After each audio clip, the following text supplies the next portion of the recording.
So Mom. Yes, Lily. What's the meaning of the world? What's the meaning of life? I have no idea. What the meaning of life is?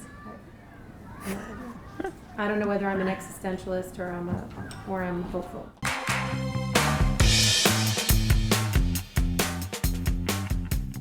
I've been thinking recently that I want to disconnect my Spotify to Facebook because if anyone's watching, I am so obsessively listening to Jefferson Airplane, We Can Be Together, because I yearn so much for a time when people were united in causes.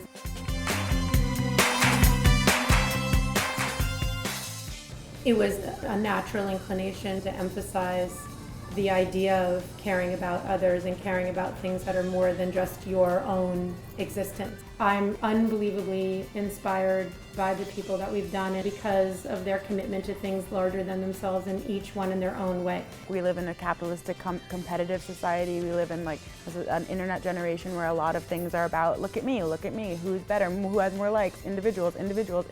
Not about whether you believe this is a good photo or you believe what you've said is important. It's how it's being perceived and how it's advancing you. I'm very excited because the videos that we've done and the communities that we've highlighted are proving that there are amazing people out there. 3 is for completely embody peace and standing for something larger than themselves. Gabby being Palestinian, Adi being Israeli, and Angela being German. The design of their clothes and what's behind it, the sacred geometry, the union of people and religions, and their show to come up at the Jewish Museum is unbelievably inspiring. Their entire lives stand for community and for sharing and for caring about others. Calm and Zai. He's created an intentional community, and it's all about creating a refuge and to be themselves, through their exploration of spirituality and yoga. And we went to something where he had all of his people come together and they were just singing and bringing instruments and very uplifting and had nothing to do with anything fake or false. We got into the discussion of death. That's of course something that has to do with something larger than ourselves, and I'm very excited to put that forth in myself, face that in a more real way, having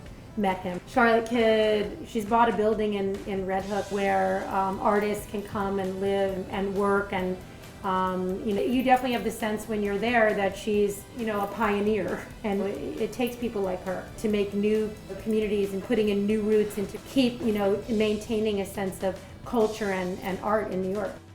Rosalie Goldberg, she collects artists from all over the world to be inhabiting spaces where they're not just behind paintings and behind sculptures, but they're actually creating emotional and real situations that people can participate in. It's just a world of ideas. So last year we went to Afropunk to do a street style video. My jaw was just kind of on the ground because the fact that a lot of people in the StyleLikeU community are also part of the Afropunk community, so it feels like home in a way. And we got to interview Saul Williams, which was just the coolest experience of my life. It was every word out of his mouth is just totally mind-blowing and makes you rethink the way that you think about everything. And he cares about the world in just the most intense, passionate way, and being around him is being injected with a crazy drug for 5 minutes. Phony people are making music their way, which is completely about their relationship, their community, and has absolutely nothing to do with them as a solitary person at all. One of the things about the Hasidic community that is incredibly inspiring is you don't die alone, you don't bring up your children alone, you do nothing alone.